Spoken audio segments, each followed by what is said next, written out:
महादेवी हत्तीणीच्या संघर्षामध्ये गुजरातचे वनतारा जिंकलं, पण पोटच्या गोळ्यासारखा सांभाळ करणारं नांदणी मठ हरलंय। महादेवी हत्तीणीची कोल्हापूरच्या नांदणी मठातून गुजरातच्या वनतारामध्ये रवानगी करण्यात आली। दरम्यान यावेळी अख्खं कोल्हापूर भावुक झाल्याचं पाहायला मिळालं। या माधुरीनं आपल्याला दिलेला आनंद, त्याच्याशी जुळलेली भावना आणि तिनं केलेला विनय आणि धर्म प्रभावनेचं कार्य बघत असता मोठं कार्य तिनं केलेलं आहे।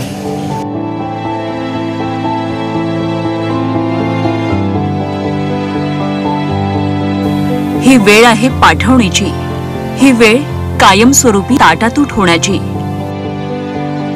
ही वेळ पोटच्या गोळ्याला लांब पाठवताना पालकांना होणाऱ्या घालमेलीची।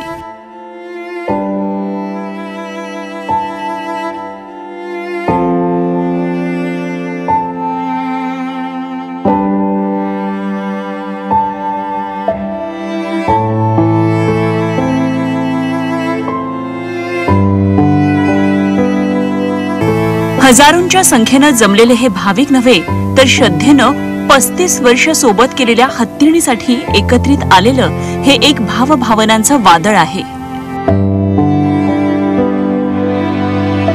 महादेवी हत्तीणीच्या वियोगामुळे जमलेल्या उपस्थित महंत, भाविक, अबाल, वृद्ध, स्त्री, पुरुष प्रत्येकाच्या डोळ्यात आसवा आहेत।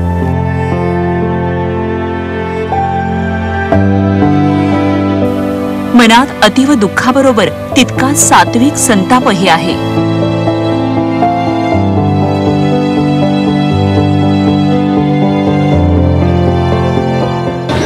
सर्वच नागरिकांना फार वर्षापासून ही हत्ती या व्यवस्थेमध्ये आहे, त्यामुळे सर्वांना दुःख होत आहे।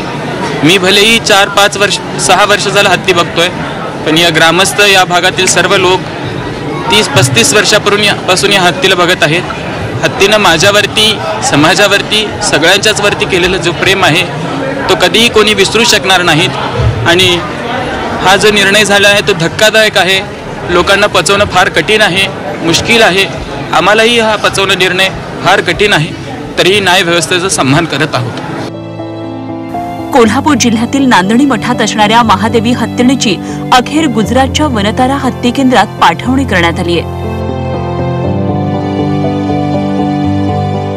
कोल्हापूर जिल्ह्यातील नांदणीत परमपूज्य स्वस्तिश्री जिनसेन भट्टारक पट्टाचार्य महास्वामी संस्थान मठात गेल्या 35 वर्षांपासून महादेवी हत्तीणीचं वास्तव्य आहे। मठांतर्गत येणाऱ्या 748 गावातील लोकांच्या गळ्यातील ताईत म्हणून महादेवी हत्तीणीची ओळख आहे।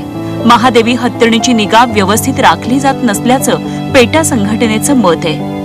मुंबई हायकोर्टात न्यायालयीन लढ्यात गुजरातच्या जामनगरमधील राधाकृष्ण मंदिर कल्याण केंद्र जिंकलं। त्यानंतर सुप्रीम कोर्टानं मुंबई उच्च न्यायालयाचा निकाल कायम ठेवत महादेवी हत्तीणीला गुजरातच्या वनताराकडे पाठवण्याचे आदेश दिले। 5 वर्ष आमचा आणि त्यांचा संघर्ष चालूच होता, पण शेवटी आमच्या सगळ्या कुटुंबातला, सगळ्या समाजाचा हा कुटुंबातला घटक होता। आज तो वनताराकडे वर्ग झाला।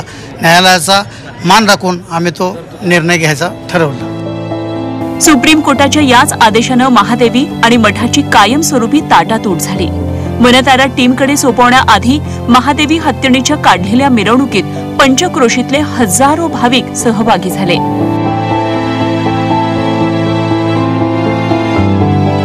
महादेवीचं सालंकृत, साजिरं, गोजिरं रूप पाहून अनेकांचं हृदय हेलावलं।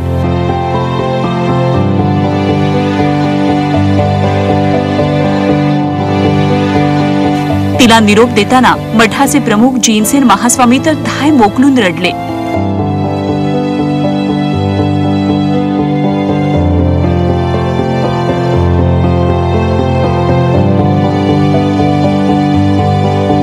तर आपली पाठवणी सुरू असल्याचं कदाचित महादेवीलाही जाणवलं आणि म्हणूनच तिच्या डोळ्यातही अनेकांना अश्रू दिसले।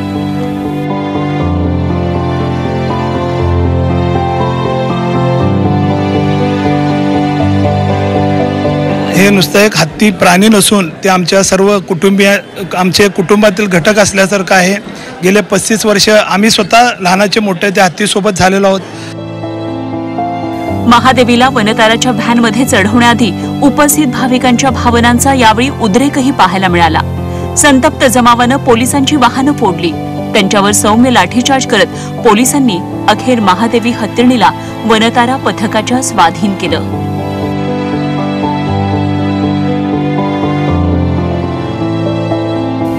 गेल्या अनेक वर्षांपासूनच्या कायदेशीर संघर्षात गुजरातचं वनतारा जिंकलं आणि नांदणीचा मठ हरला.